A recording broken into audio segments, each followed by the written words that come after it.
Përshëndetje shikues të nderuar, në këtë podcast ka musafir një deputet, ish deputet Kuvendit të Kosovës, kandidat as për deputet, zotin Bekim Haxhiu nga Partia Demokratike e Kosovës. Zoti Haxhiu, zoti 109, mirë se jeni. Faleminderit, përshëndetjen edhe për ju edhe për të gjithë shikuesit e ju. Pse vendos edhe herë me rikandidu për deputet, duke pas parasysh që shumë mandate je kon deputet, a mendon se je konsumu politikisht apo ki çka jap hala politikës? Thjesht nuk nihesh i përmbushur deri sot. Realisht situata në cilën po kalon vendi ynë, degradimi shoqëror dhe shtetëror i cili po ndodh, në situatë të tillë ka qenë edhe kërkesë e shumë qytetarëve, por edhe vetë kryetarit të partisë që të rikandidojë për deputet.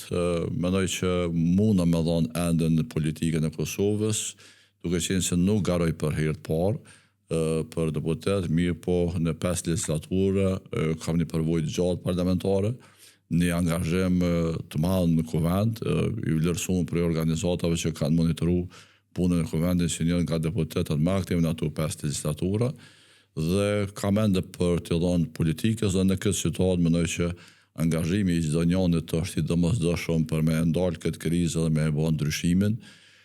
Kjo është detyrë edhe si politikan, por edhe si një ish luftari i cili asnjëherë nuk dorëzohet.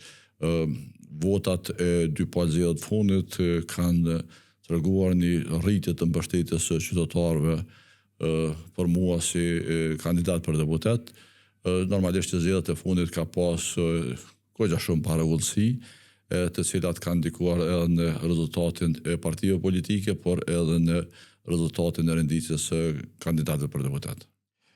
Qysh përshep e dykën sot? Ajo që tham tash edhe një gjë me e plusu këto, besoj që edhe ju e keni përcjell punën e Kuvendit, edhe është me thonë edhe fatkeqësi për qytetarët nëse mungon një deputet në Kuvend dhe pastaj nuk ka motiv ato.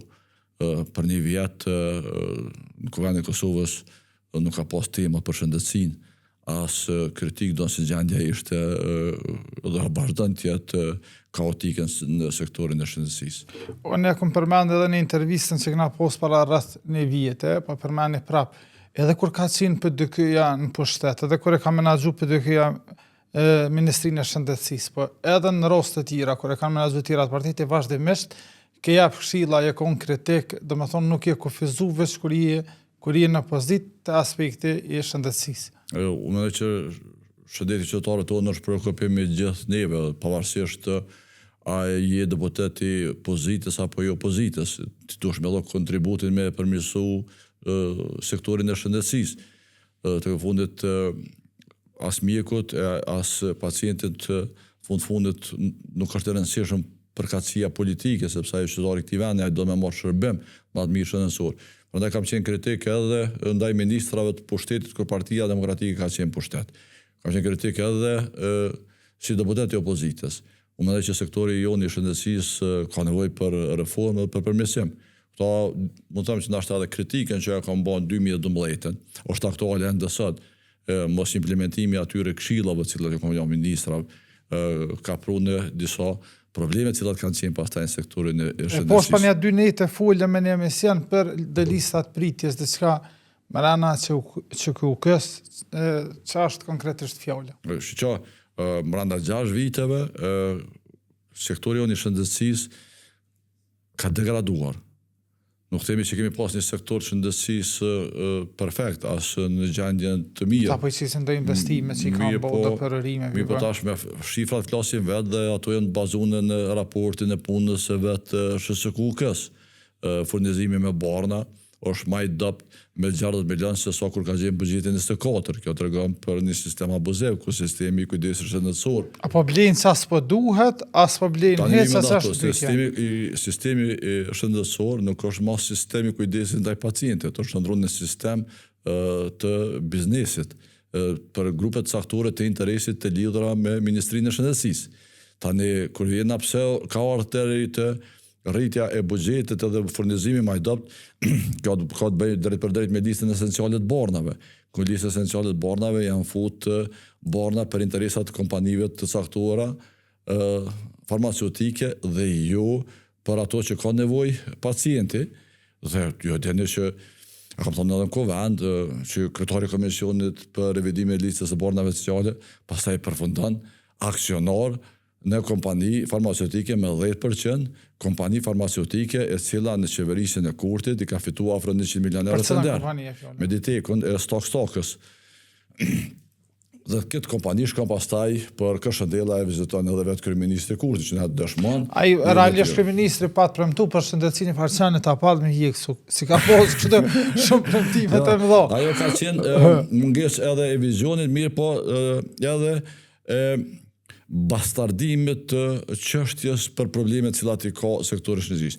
Dhe gjithçka të kthehet mbrapa ashtu qysh edhe punon. Pra, në fakt, ai e ka përmendin Çandën Tapall, po sot në ÇKUK qendrën Dasak i rrezikojnë edhe pacientët edhe personelin shëndetësor. Për 6 vjet, për shkak të keq menaxhimit dhe paaftësisë, këta nuk kanë arritur me larguar qendrën Dasak prej oborrit të ÇKUK-s. Edhe në orët e mbrëmjes, mjek dhe pacient prej emergjencës me shku në neurologji ose në një klinik tjetër, detyrohen me shku me vetura sepse s'ka siguri për shkak të qendrës Dasak. Kjo është gjendja në cilën e kanë degraduar sektorin e shëndetësisë. Listat e pritjes janë rrit. Për disa shërbime që lista e pritjes ka qenë 0 ose 1 javë, tash është 6 muaj, 1 vjet. Për shërbime tjera, për shembull të ortopedia, ku lista e pritjes ka qenë 3 vjet, tash është 6 vjet. Këtë vit i thirrin pacientat e vitit 2020 që kanë hyrë listë pritjes. Dhe prej prillit vitit kalun nuk ka furnizim me material mjekësor për ortopedin, për frakturat, për traumat, për protezat, sepse janë rrugë për të nder edhe duke dërguar në SHP, sepse dikush brenda sistemit ka dëshiruar me favorizu kompanitë caktuar, edhe tash pacientët nuk mundën me marrë si shërbim në ortopedi dhe detyrohen me i kry këto shërbime. Unë kam rastis ku vetë fundë shumë rosta që pej Prishtinës, qytetarët Prishtinës vinë morën shërbime të ortopedisë, shërbime mjekësore në Mitrovic, edhe kryjnë operime, këto se lista e pritjes thuaj se është 0. Tani këta e kanë përkesuar edhe për shembull ka në klinikat caktuara që ty të lejohet me ble materialin mjekësor për operacion. Mi po të ortopedia kjo është ndalume, nuk ju lejohet, se sigurisht qytetarit, nëse Ministria e Shëndetësisë dhe SHQK-ja nuk ka mujt me kry furnizimin, edhe ka mujt me jap mundësinë që pacienti me ble vetë protezën. Edhe në mes se me shku me pagu 5.400 ose 6.000 euro operacionin privat, e kish ble protezën shumë ma lirë, edhe e kish kry këtë shërbim pastaj në sektorin publik, Mitrovica, Prishtina, në Peja, në Prizren, ku do tjetër, ku ka klinikat e ortopedisë ose raportet e ortopedisë. Mirë, po këto jam kanë pamundësu për shkak të interesit që me rrit listën e pritjes se pastaj këto shërbime mi marrë në sektorin privat. Mendoj që kështu kishin me 1.200 euro, kishin me kry një operacion që duhet me kry në privat me më shumë se 5.400 euro. Po kthehem te PDK-ja, cila gjendja reale saj të pos parasysh një farë gjithë shoku që e murë me 28 dhjetor, ku patë romje numri deputetëve në raport me non shkurtin, që është gjendja momentale mrena PDK-s. Në fakt, Partia Demokratike edhe me 28 dhjetor po thuj se ka rujt votën cilën e ka pas në shkurtin e vitit 2025. Ajo që kam thonë edhe më herët që edhe zgjedhjet e 28 dhjetorit kanë qenë edhe zgjedhjet të blera, edhe të manipuluara, dhe nuk kanë përfaqësuar dhe me datën e saktuar nuk kanë qenë as fair as të barabarta, sepse pushteti ka lujt me blokad pothuajse 9 mujore për me pru në një situatë të përshtatshme për ta çështjen e votimeve. Dhe si tilla nuk kanë pasqyruar disponimin real të qytetarëve të Republikës Kosovës që jetojnë në Kosovë. Dhe si PDK kemi marrë 2 deputet më pak, mirë po numrin e votave e kemi rujt, kjo ka qenë si pasojë daljes madhe të votuesve, Dhe në këto zgjedhje hymë shumë më të mobilizuar. Cili është synimi real për çdo zgjedhje? Në këto zgjedhje hymë shumë më të mobilizuar, shumë më të organizuar, me mbështetje edhe më të fuqishme. Tash kemi në krah edhe Fatmir Limajn, edhe strukturën e tij politike, po marrëm mbështetje edhe për qytetarëve. Këto zgjedhje Partia Demokratike janë me objektiv të qartë, me ndal krizën, edhe ekonomike, edhe sociale, edhe institucionale, edhe politike, edhe me bën ndryshimin në Kosovë, dhe synimi është me i fitu zgjedhjet. Elektoratin Kosovë na ka dëshmuar që nuk është regjit, është flojed, dhe din me i përcaktuar rrugtimin për vendin vetë. Sa herë që Kosova ka qenë në kryq, qytetarët i kanë jap drejtim. Çysh e vlerëson qeverisjen 50 vjeçore të Albin Kurtit, e sidomos të kohëve të fundit, të pos parasysh fond dështesa që i ka jap prak zgjedhjeve, subvencionimi i aviokompanive, se janë kriza ato me kerozinë, kanë gjendje në rronë ato shumë, a din pak kompani cilat kanë dalë në fitim vitet e kaluara tash mi subvencionu edhe pak, po në përgjithësi çysh për vlerëson qeverisjen e tij? Për 6 vjet kjo qeveri nuk ka projekte me prezantu. Po mundet me thonë që çet projekt madhor e ka filluar dhe e ka përfunduar. Dhe duke mos pas projekte me prezantu para qytetarëve, kjo qeveri prodhon kriza, prodhon përçarje, nxit konflikte mes qytetarëve, ofendime edhe të cilat janë të nivelit më të ulët që nuk i ndihmojnë asgjë se përmirësojnë jetën e qytetarëve për kur gjë. Dhe në situatë të tillë, kur e sheh që disponimi i qytetarëve për qeverisjen ka rënë, atëherë përpiqet që përmes blerjes së votave, përmes buxhetit të Kosovës, me vendime krejt kundërligjshme, të mbështes ose të përpiqet të mbështes edhe aviokompani, qytetarët e Republikës Kosovës që blejnë bileta për të thuar din gjendjen e aviokompanive. Mi pa ajo për çfarë i ka bërë këto, për shkak duke pa rrëmjen e vazhdueshme të lëviz vendosje dhe disponimit për Albin Kurtin, dhe të gjithë e kuptojnë situatën aktuale që dikush i cili ka marrë 51%, e thash mënyrën se çfarë ka marrë, ma herët dhe e çon mendin zgjedhje, qëllimi është me pas pushtet absolut.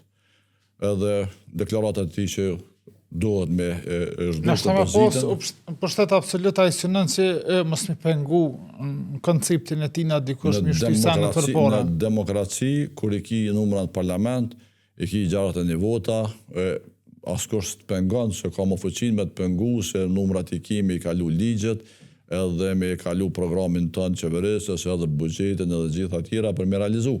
Gjë që se kana pa për këto 6 vjet. Mi për kur jenë situatë që ti ki 66 deputet të mjaftueshëm për me implementu programin tonë dhe që me në zgjedhje, kjo është një arsye vetme që përpjekja është që të dobësohet shteti, të zhbëhet demokracia edhe të instalohet mundizmi edhe diktatura e dirigjuar prej Albin Kurtit dhe Jona Mihajlit.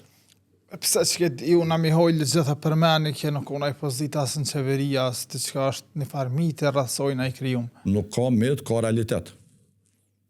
Sepse ajo thjesht me gjitha politikat e lëvizjes vendosje, unë ju po besoj edhe në ingjezimet të cilat i keni pa, që ajo edhe i ka dirigju edhe kompanitë publike, edhe i ka menaxhu edhe kryeshefat e normale publike që qërrasin me Nagib Krasniqen, deri tek struktura AKI-s dhe të institucionet tjera sigurisë, dhe nuk kemi ka mjaftu 51%, dojnë me e kthy këtë vend në mundizëm, në diktaturë. Mirë po edhe rinia jonë, edhe qytetarët tonë, unë besoj që në këto zgjedhje kanë me bën ndryshime, nuk kanë me leju që Kosova me rshqit në diktaturë, dhe kjo është një prej detyrave të qytetarëve me mbrojt demokracinë në procesin zgjedhor, duke dhënë votën për partinë politike e cila me programin e saj, me punën e saj ka bërë progres në Kosovë, në kohën sa ka qenë qeverisja, e ka transformu Kosovën prej momentit të shpalljes së pavarësisë edhe deri në momentin sa ka qenë në qeverisje. Këto rrugë e këto autostrada nuk kanë qenë këto i kemi ndërtu me projekte dhe me vizion, dhe një vizion tillë për me bë përparimin e Kosovës edhe me ndalë këtë regres e kemi me programin tonë qeverisës me kryeministrin Ashëm Bedrionza. Viteve të fundit e sidomos pas zgjedhjeve të 9 shkurtit, gjuha e urrejtjes në politikë mes aktorëve të partive politike është e theksuar shumë a shumë se përpara. Pse po ndodh kjo? Ndoshta një kohë kur ka qenë opozit për qëllimin me marrë pushtetin, gjuha e urrejtjes edhe forma se si ka bë politikën vendosje, ndoshta ka pasur qytetarë që kanë justifikuar. Mi po edhe ti është në pushtet edhe të vazhdosh me gjuhën e urrejtjes edhe të polarizimit edhe të përçarjes, kjo është për me mbyt argumentin. Sepse në këtë ambient pastaj argumentet nuk vinë në shprehje, sepse i mbulon sharja, ofendimi, përçarja, konflikti dhe ajo pastaj bëhet tema, jo abuzimi, jo keqpërdorimi, jo fakte cilat i kena prezantuar në shumë raste.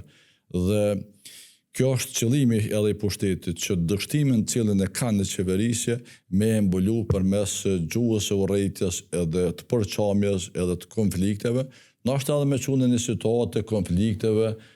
Kjo edhe në rastin Skënderaj një incident fizik ku vetëvendosja e akuzoi Samir Shtokun për sulm fizik ndaj Hysni Mehonit, në anën tjetër kë kompi për dykës ta që nuk e ka sulmu, po qytetarët për shkak se e ka qujt Sami Serbia. Mandej pat edhe forca speciale të pa justifikume natën që blokun Skënderajin, që shë pa kretë që citat. Kjo është edhe qaj pjesë e strategjisë dhe vendosjes me prodhu konflikte para zgjedhjeve, por edhe në situata kur ka pas tema të rëndësishme për vendin, ata përmes nxitjes së një konflikti me mbulu opinionin publik me lajme të tjera dhe në rastin e Skënderajit me qujt një general të ushtrisë lirimtare të Kosovës, me një njeri i cili ja ka përkushtuar jetën e tij adheu dhe ka qenë në gjendje me jap jetën e tij për lirinë e Kosovës, ta qush me terma Samir Serbia. Kjo është më shumë se poshtërsi. Nuk kemi ligj për mbrojtjen e vlerave të luftës, por ndryshe duhet përgjigjesh edhe penalisht. Dhe kjo është qëllimi edhe Albin Kurti dhe Dejona Mihali, sepse as ka ndjesi për luftën tonë çlirimtare.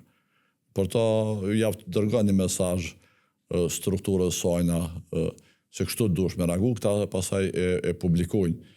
Edhe nuk çon hallin nëse prodhon një incident ose një konflikt ose nëse mund të ketë edhe pasoja matrona. Pastaj për me po përpjekje me nënshtru Drenicën që një njësi speciale. Për një konflikt të tillë në Prishtinë mund ndodhës në qytete të tjera të Kosovës, mund ndodhin pasazgjarë brenda ditës. Konflikte mes qytetarëve për zonë ka ndryshme, dhe na kena pas raste që as policë të zakonshëm nuk kanë shku në rast të tilla lere më njësia speciale. Pa ishte i përpjekje me demonstru që pushteti po don me nënshtru Drenicën, me çka do të gjithë ne e dim se ka pas këtu edhe ma shumë tonkse e tenka edhe Drenica s'u nënshtru asnjëherë. Dhe në veçanti kur është pyetje të ketë njësi speciale me armë gjata që shumica për tyne janë ish pjesëtar të ushtrisë lirimtare të Kosovës, me i vendos ata në konflikt me Drenicën që ata kanë frymëzim për kazën e Adem Jasharit në ushtrisë lirimtare të Kosovës, ajo ka qenë një prej gabimeve më të mëdha që e ka bë kjo qeveri dhe ky pushtet, dhe unë jam shumë mirënjohës edhe qytetarëve të Drenicës që kanë treguar një pjekuri dhe maturi, duke e mbështet generalin e tyre dhe duke e mbështet edhe policinë e Kosovës, duke majtur një qëndrim vërtet dinjitoz edhe në raport me policinë, të cilët pastaj kur e pan këtë reagim u detyruan dhe pushtetit që të i tërheq. Kështu. Po shumë aktual edhe gjitha pushtetet kanë përfunduar që kanë po përpjekje me nënshtru Drenicën. Gjithmonë janë tërheq të turpëruar edhe të pushtuar. Edhe ky pushtet ashtu ndodhi në Skënderaj. U bë shumë aktual ligji për të huajt në Kosovë, që ligji i fundit saktësisht, s'po di çu shpatirat. Ligji për shtetësinë. Ligji për shtetësinë u bë shumë aktual për shkak se po jo mundson gjithë serbë që din kohën e luftës kanë jetuar në Kosovë dhe pasardhësve tyne me marr shtetësinë dhe rrjedhimisht edhe me gëzu beneficionet e shtetit Kosovës, të lërës komentin vetë për ta. Ky ligj parashë rikolonizimin e Kosovës me serb.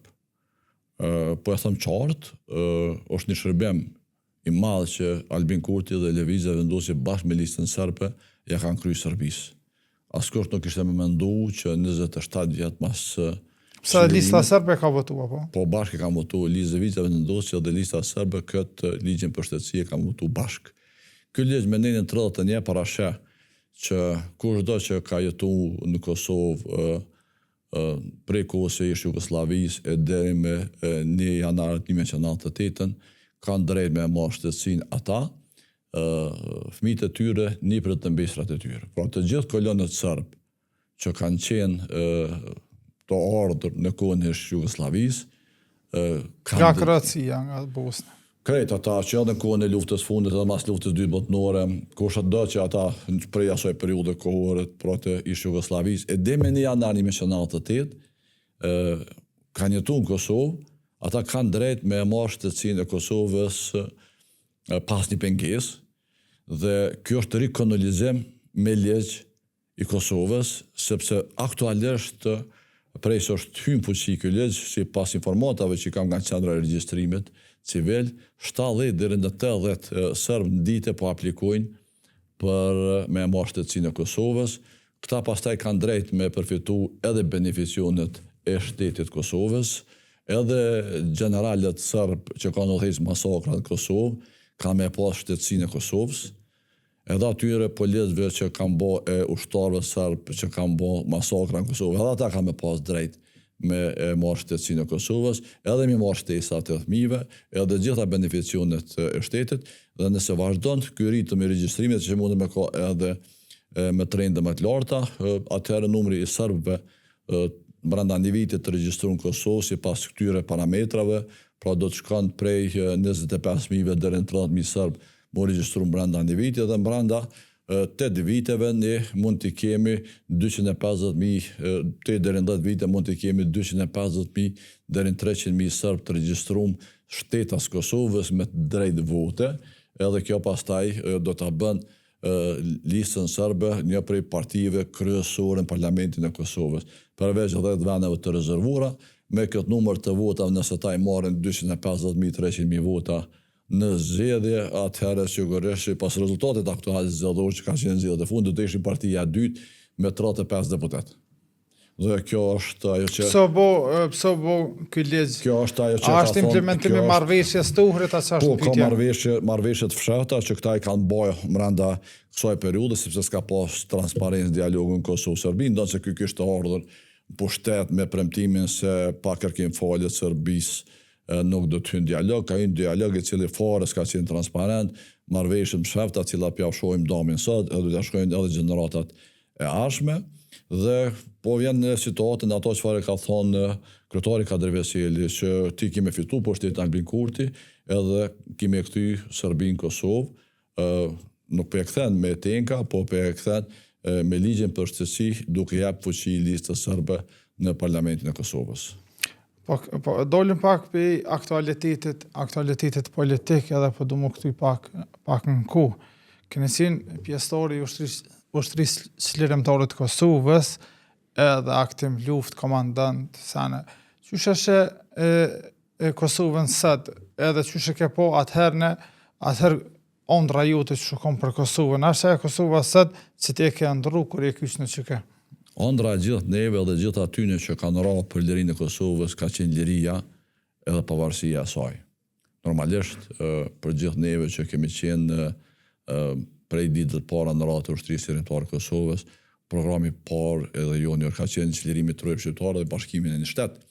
Rrethonat politike kanë bërë që të kemi sot 2 shtete, mirë po ondra e jonë është përmbushur. Unë e them shpesh herë që ushtarët e ushtrisë qlirimtare të Kosovës, të cilët e kanë shiju ditën e çlirimit, ata kanë përmbushur misionin e tyre jetësor dhe pas luftës asnjëri prej neve nuk ka kërkuar lëmosh, mirë po kemi filluar me punu me rindërtu këtë vend.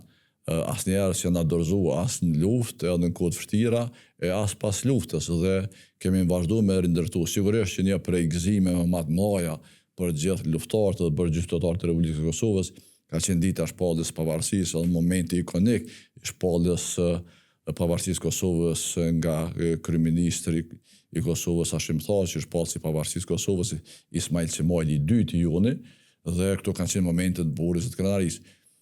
Progresin që ka fillu me e bo Kosova, sepse ka pas disa kritere pas shpalljes pavarësisë që do duhet të përmbushim ne, dhe ka pas fatin jetësor me qenë edhe deputet i Kuvendit Kosovës për me e kalu një mëri ligjësh për të përmbush standardet e kërkuara që ajo pavarësia e mbikëqyrur pas 5 vite të jetë një realitet i plot dhe i pakthyeshëm. Kosova ka bërë shumë hapa përpara, më mbje keq që në 6 vitet e fundit Kosova po bën hapa prapa edhe një regres edhe shoqëror edhe shtetëror. Ku flas për regresin shoqëror, flas për gjendjen ekonomike, sociale, për mirëqendjen e qytetarëve dhe konfliktet të prodhuara të iniciuara prej pushtetit, ndërsa kur flas për regresin shtetëror, atëherë ka të bëjë me relacionet e Kosovës me partnerët e saj strategjik. Asnjëherë nuk ka qenë gjendjen më të këqija të Kosovës me partnerët e saj strategjik, Shtetet e Bashkuara të Amerikës, Bashkimin Evropian dhe NATO. Rruga jonë drejt Bashkimit Evropian 6 vite më përpara ka qenë shumë më afër kemi qenë ne Bashkimit Evropian se sa Shqipëria, ndërsa Shqipëria sot është në fazën finale për antarësinë në Bashkimin Evropian. Dhe kjo mundësia që na është dhënë për shkak të infrastrukturës dhe marrëveshjeve shtetërore Kosovë-Shqipëri, lëvizja e qarkullimit të lirë të qytetarëve në Kosovë-Shqipëri, nëse Shqipëria vazhdon do që ne i gëzojmë asaj të jetë anëtare Bashkimit Evropian, kufiri i Kosovës me Bashkimin Evropian do të jetë momentin që ta antarësohet. Do të jetë kufirin me Shqipërinë, pra dhe aty kur shkojmë ka më qenë procedurat që shëndjekum tash për hina në Hungari ose në Bullgari. Në Hungari për qytetarët e tjerë edhe për ata që janë Bashkimit Evropian. Derisa është fakte, janë argumente që Kosova ka qenë 6 vite, 8 vite më herët shumë më afër Bashkimit Evropian se sa që ka qenë Shqipëria. Shqipëria ka bë progres të madh, Kosova ka bë regres të madh. Falem për luftën, për historinë, për UÇK-n. Këta kamermonat që janë për masën ka Amerikan ka 21 vjet, 2 vjet. Apo më tregon mu a din 3 ton mjaftueshëm përfshi edhe këta për luftën e lavdishme të UÇK-s për hijekat e këtij populli ka kalu. A ka bo Kosova mjaftueshëm se në sistemin arsimor, edukativ, shoqëror, familjar, mjaftueshëm që këta me mësu historinë tonë të lavdishme. Mendoj që gjenerata e re është po njëjtë e frymëzuar me ushtrinë çlirimtare të Kosovës dhe mburën me ushtrinë çlirimtare të Kosovës. Gjëjoni për tyne. Ata njëjë si llog ose që a din mjaftueshëm historinë gjatë këto polarizime. Dhe ju nuk njihen të informuar mjaftueshëm për vujtjet edhe peripetit cilat i kemi kaluar ne si gjenerat e krenarisë që kemi qenë pjesë e ushtrisë çlirimtare të Kosovës, por edhe gjenerata e re krenohet me ushtrisë çlirimtare. Pushteti aktual ka pasi përpjekje që për më na godit politikisht neve e kanë godit ushtrisë çlirimtare të Kosovës. Komandantë zullumçore, dhe narrativa që po ndërtohen. Kto janë narrativa të përkthyene prej Serbisë në Shqip. Me gjuhë të tillë edhe Serbia ka fol për komandantët e udhëheqësit e luftës çlirimtare. Vetëm se tash mas 26 vjetë mas çlirimit, pushteti po e përdor strategjinë e Serbisë kundër pjesëtarëve të UÇK-s, duke përkthyer strategji prej Serbisë në Shqip. Dhe kjo është e pafalshme, po mundën me e bë derisa s'kena ligj për vlerat e luftës, të cilin legjislaturën e 7 mendoj nënherë ka dështu në komend nuk e kanë votu sepse i kanë ditë qëllimet që i kanë pas me ataku UÇK-n për me godisi parti politike që kanë dalë nga kraji i luftës. Ajo çka ne duhet me bë sot është vërtet që në sistemin arsimor të flitet më shumë, të mësohet më shumë për ushtrinë çlirimtare të Kosovës, për lëvizjet që kanë qenë deri te ushtria çlirimtare e Kosovës, sepse ka një plejad të madhe të aktivistëve e të patriotëve që janë dergj burgjeve të Kosovës me majtë idealin e lirisë të fort e që ka kulmu pastaj me luftën tonë çlirimtare.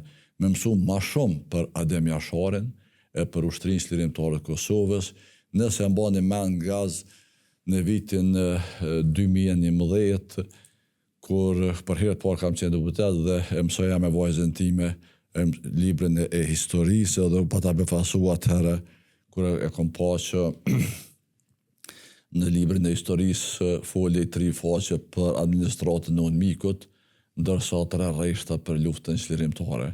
Edhe një pjesë e historianëve, të cilët kanë shkruajtur historinë për nxënësat e shkollave tona janë kogja përgjegjës pse nuk e kanë shkruar në mënyrën e duhur, në verzionin e duhur, në realitetin që ka qenë ushtria çlirimtare e Kosovës, po ju kanë jap hapësinë gjonave të cilat nuk kanë qenë relevante për rinin tonë që këta me mësu prej fëminisë për ushtrinë çlirimtare e Kosovës. Kanë kogja përgjegjësi sepse nuk shkruhet libra historisë në bazë bindjes politike. Libra historisë duhet shkruhet në bazë realitetit historik që ka qenë. Sepse ky popull asnjëherë nuk ka pranuar, edhe pse ka qenë në shtrum, nuk u dorëzu. Edhe në kohën e Jugosllavisë, edhe në kohën e pushtuesit serb, ka njerëz që kanë vujt burgje, që janë sakrifiku e kanë dhënë jetën për Kosovën, e pastaj kjo ka kulmuar me luftën tonë çlirimtare. Dhe këtë realitet historik do duhet ta prezantonin historianë në librat e historisë. Ishin edhe sot librat e historisë, ndoshta mund folin më shumë për Augsburgët për dyndjen e slavëve, sa për luftën tonë çlirimtare. Unë mendoj që një kurrikul e re edhe digjitale me sistemin tonë arsimor do të i përmirësoj këto gabimet të cilat kanë ndodhur gjatë këtyre viteve të fundit. Duke qenë se në moshën e re të gjeneratave çfarë janë kamermanët sot këto, unë kam qenë student i fakultetit mjekësisë, kam qenë vitin e 4 fakultetit mjekësisë përgjithshme, edhe jam bashku luftës së ushtrisë çlirimtare të Kosovës, me qëllimin e vetëm për me arrit lirinë edhe pavarësinë e këtij vendi. Edhe ndonë se kam qenë ri, kam pas shumë vështirësi, pas njerë që më dorëzu se kem besu në ndryshim për me ndryshu epokën e robërisë. Sepse ushtria çlirimtare e Kosovës ka bën ndryshim të epokave nga robëria në epokën e lirisë. Edhe duke qenë i tillë i formsuar, unë besoj që edhe rinia jonë sot janë të formsuar për me bën ndryshimin, sepse ndryshimi nuk durohet, ai fitohet. Jena në 5 minutë në fundit, po du më nëllë në 2-3 pyetje personale. Si menaxhon Bekim Haxhiu balancën mes familjes, profesionit të doktorët dhe politikanët? Realisht është, du me falendru fillimisht familjen time për mirëkuptimin, që kam pas në vazhdimsi për mua, sepse shumicën e kohës ka ndodhur me qenë në aktivitete politike e profesionale, edhe bara për kujdesin e fëmijëve i ka taku bashkëshortë të cilën e falenderoj shumë, sepse rezultatet e suksesit e tyre më shumë ja atribuoj asaj se sa mua, sepse mua ka rastis më shumë në aktivitet se sa me qëndru në shtëpi. Është bërë e vështirë gaz, për me majtë këtë potencial të angazhimit çfarë e maj unë. Jam për atyre personave që me flaj pak, shumë pak. Ma shumë në bërë që ku kështë me pacientat të mirë. Do dhe që edhe ora 2-3 natës, nga njëre 4-5 i mëngjesit, më gjenë në që ku këtë njerëzit të rasin kur ka nevoj, të rasin sepse sistemi jonë shëndetësor s'po funksionan. Sistemi shëndetësor i jonë thash që prej sistemi që do duhet ishte për kujdesin ndaj pacientit, është ndronë në sistem të përfitimit të biznesit, të kompanive të lidhura me pushtetin. Kjo është fatkeqësi sepse pacienti do duhet me marrë shërbime shëndetësore edhe efikase, edhe të mira në kohë reale, pa pas nevojë me e thira s'kam. Por kur hallexhia nuk ka derë tjetër, atëherë thirrë dhe dosh me ndihmu. Sepse nuk do që 100 herë në jetë mos mu, po në momentet caktuara dosh me gjenë njerëzve për me ndihmu. Cile ka qenë kuptoj edhe profesion shëndetësor që vërtet e bojnë një punë të jashtëzakonshme, mirë po edhe sistemi nuk i ka mbështetje me pasi i shëndetësi të mirëfillt. Cili është momenti më i vështirë i jetën tonë? Cili ka qenë momenti që nuk e harron? Në jetë kam kalu shumë momente të vështira, por asnjëherë s'm dorëzu. Ka pas momente edhe tilla kur në luftë bashkë. A ka thonë luftë një herë në një moment se s'kena më dalë, është vështirë? Ka pas momente shumë vështira, unë ju kam përmendur edhe disa intervista të tjera, po përmendi këtu të ju në 2 momente më të vështira të mia gjatë luftës. Para në ofenzivën e shtatori, kur kam qenë me të plagosur edhe na kanë rrethu forcat serbe në Çeçavicë. Ne kemi qenë pak në numër ushtar të gatshëm për me luftu, edhe kanë qenë 11 plagosën. Një prej momente më vështira ku serbët na kanë përtit prej traumëve që të dorëzohemi bashkë me të plagosurit.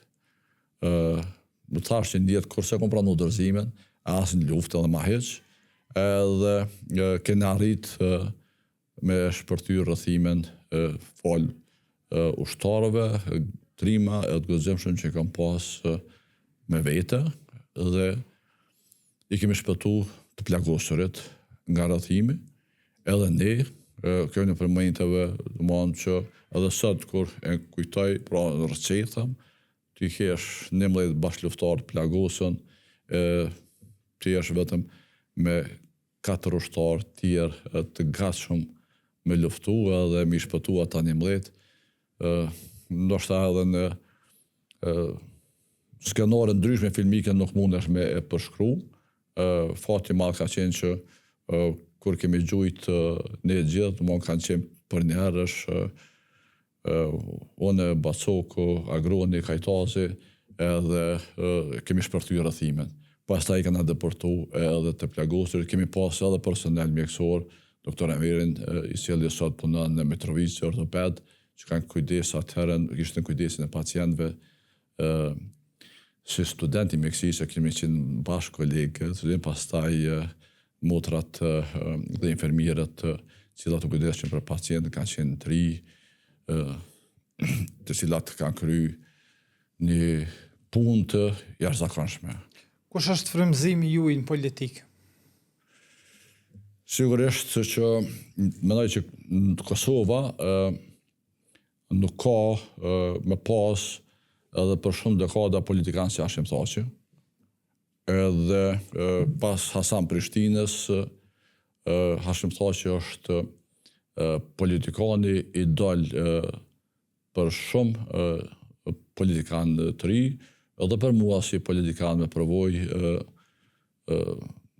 vizioni i tij, politik bërja e tij, pra të bën me marrë edhe me mësu gjithmonë diçka nga ai. Normalisht që unë kam një jetë tonë me Kadri Veselin punës edhe të vargveprimit, i cili është model gjithashtu frymëzues për shumë kanë që dëshiron mu ngrit në politikë me hapa të sigurt edhe jo me hapa të shpejt. Kështu i konsideroj që Kosova pas Hasan Prishtinës politikan të mirëfillt me vizion qartë e ka Hashim Thaçin e Kadri Veselin.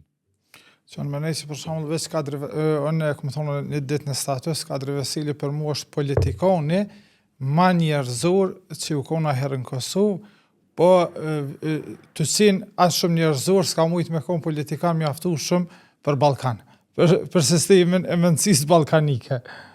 Zoti Bekim Haxhiu, faleminderit shumë, ishte kënaqësi e jashtëzakonshme. Kënaqësia është e ime dhe këtu për shfrytëzoj rastin në fund të intervistës me ftu gjithë qytetarët e Republikës Kosovës me dalë në këto zgjedhje me 7 qershor, me ndalë këtë krizë edhe me bë ndryshimin. Në veçanti i ftoj rinin që t'jenë aktiv në këtë proces, ndaljes së degradimit të shtetit, sepse rinia dhe qytetarët e këtij vendi mundën me bë ndryshime.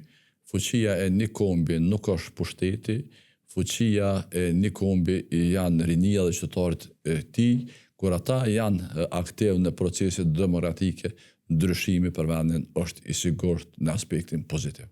Faleminderit shumë. Shikues të nderuar, shimin në podcastin e ardhshëm, faleminderit.